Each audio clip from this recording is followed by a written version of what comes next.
너무 반갑고요. 그리고 많은 분들과 같이 미래, 제가 무슨 포춘텔러는 아닙니다. 그래서 저희가 점을 치는 건 아니고요. 결국 우리가 장수경제에 도달해서 시니어 비즈니스 미래가 어떻게 될 건가에 같이 고민해보는 시간이 됐으면 좋겠습니다. 오늘 저와 같이 할 건 사실은 저는 미래는 결국 우리가 만드는 거라고 생각합니다. 그래서 제가 뭐 이렇게 될 거다라는 미래보다는 우리가 바라보는 미래, 그 다음에 그런 미래 가운데 우리가 지금 현재 무엇을 해야 되는지에 대한 얘기를 같이 한번 나누고자 합니다. 그래서 오늘 첫째는 장수경제가 이끄는 혁신. 그래서 저는 우리가 고령화가 되면서 고령화가 우리 사회의 혁신을 이끌고 있다라는 먼저 말씀을 드리면서 그 과정을 같이 한번 보도록 하겠습니다. 여러분, 보통 경영학에서 말하는 혁신은 이게 세로축은 새로운 비즈니스 모델들이에요. 그리고 가로축은 기술입니다. 기술의 변화와 새로운 비즈니스 모델이 생기면서 혁신이 생기고 있습니다. 그래서 가장 큰 혁신은 아키텍처 혁신이란, 즉 기술도 기술도 변하고 그 다음에 비즈니스 모델도 바뀌는, 이게 혁신입니다. 그럼 과연 우리 시니어 비즈니스에서는 어떤 것이 혁신일까를 저는 사실은 같이 있으면서 많이 고민을 해봤는데, 결국 우리 시니어 비즈니스가 이 장수 경제, 더 많은 노인층들이 생기고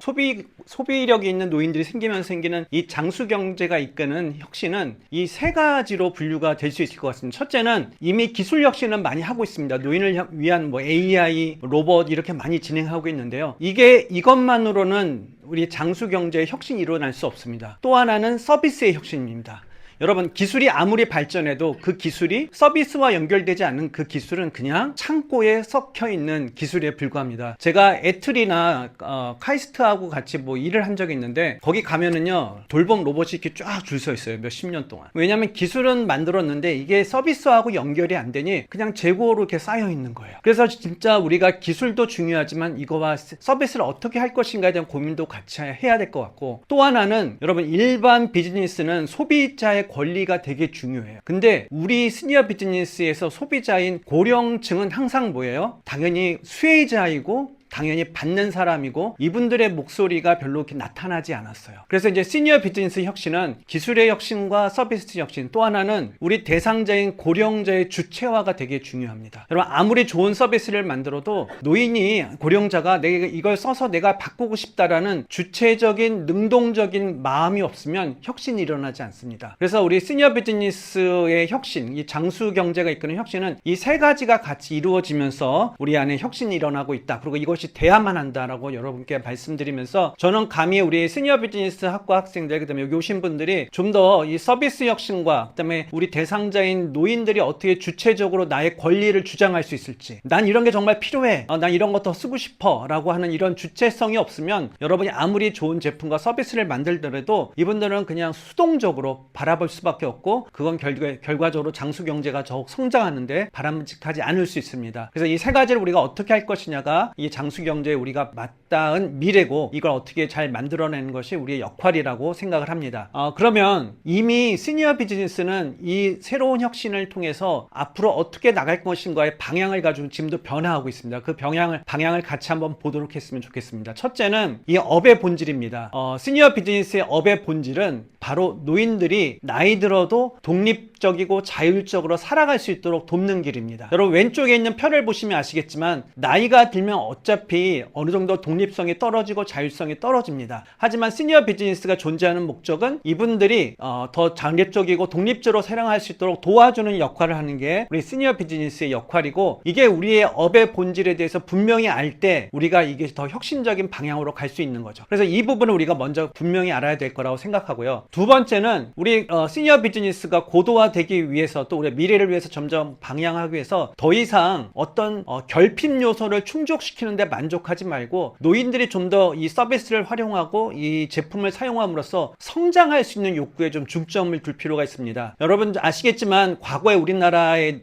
시니어 비즈니스는 취약계층, 그 다음에 어려운 분들, 아픈 분들 중심으로 한 결핍을 어떻게 채워주느냐에 대한 중점을 뒀습니다. 하지만 앞으로의 미래는, 우리가 바라보는 미래는 좀 더 이분들이 이 결핍 욕구를 충족하는 것뿐만 아니라 더 성장해서 자기의 자아 실현. 그래서 저는 노인분들 만나면 항상 물어봅니다. 물어봅니다. 어르신, 꿈이 뭐예요? 그러면 어떤 분은 되게 당황해요. 내가 꿈을 가져야 하는가? 여러분, 벌써 이게 우리가 앞으로 이제 바라봐야 할 미래는 이분들에게 꿈을 실현시킬 수 있도록 도와주는 거고, 그분들이 꿈을 꾸게 하는 거예요. 이분이 성장할 수 있는 거. 그래서 우리 시니어 비즈니스의 방향은 이제 더 이상 결핍을 채워주는 거에서 끝나는 게 아니라 성장할 수 있는 방향으로 갈 때 고도화가 되고, 그걸 통해서 우리의 미래가 더 열릴 거라고 생각이 들고요. 세 번째는 디지털입니다. 여러분, 디지털은 우리가 막을 수 없는 분야입니다. 이미 AI가 있고 이제 피지컬 AI라고 해서 로봇까지 나오고 있습니다. 우리가 이걸 어떻게 더 활용할 것인가. 그래서 과거 시니어 비즈니스 1.0은요 그냥 제품만을 제공해주면 너무 좋았던 시기가 있어요. 옛날에 지팡이가 없어서 걷지 못했던 분이 지팡이만 있어도 너무 좋았던 시기, 시니어 비즈니스 1.0 시기였습니다. 지금은 5.0 시기라고 해서 디지털을 활용하는 것뿐만 아니라 디지털을 통해서 이분들에게 꿈을 실현해주고 이분들의 삶의 만족도를 채워주는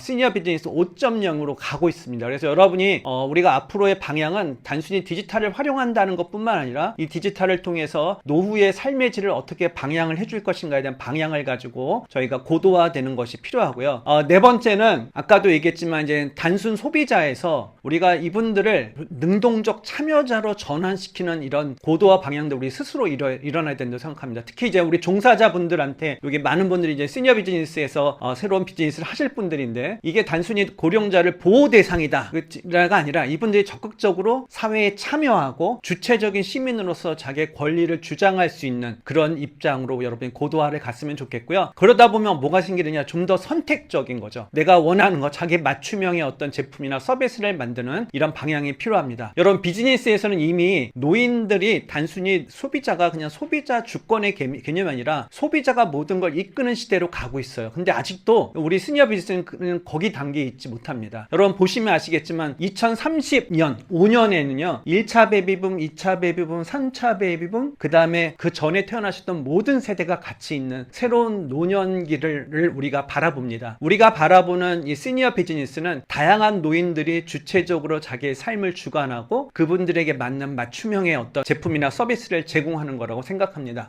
그러면 이런 고도화 방향이 되면 과연 우리 미래는 어떻게 될 것인가? 저는 이 what if라는 표현을 쓰고 있습니다. 만약 우리가 이 시니어 비즈니스의 아까 고도 혁신의 그 생태계를 만들고 이런 고도화 방향으로 간다면 우리의 미래는 어떻게 될 것인가 중점을 두고 싶습니다. 그래서 만약 이걸 우리가 하지 않는다면 여러분, 저의 노후는 너무나도 힘들 거라고 생각합니다. 우리가 과연 앞으로 어떻게 될 것인가, 그건 지금 우리가 무엇을 선택하느냐에 따라 달려있다고 생각합니다. 여러분, 세계는 장수경제를 너무너무 많이 보고 있어요. 특히 우리나라는 앞으로 장수경제로 인해서 50대 이상의 소비 비중의 변화가 세계에서 5번째로 높은 나라입니다. 이렇게 많은 나라들이 우리나라의 잠재력, 앞으로 장수경제의 변화에 대해서 관심을 갖고 있습니다. 이것은 단순히 어떤 수치적인 뿐만 아니라 금전적인 것, 재정적인 것, 사회적인 변화를 의미합니다. 여러분, 이런 변화 속에서 과연 우리가 어떤 미래를 맞이해야 될까요? 저희가 아까 맨 앞에서 얘기했듯이 저는 이 혁신이 정말 중요하다고 합니다. 시니어 비즈니스의 어떤 혁신 생태계, 우리가 기술을 혁신하려는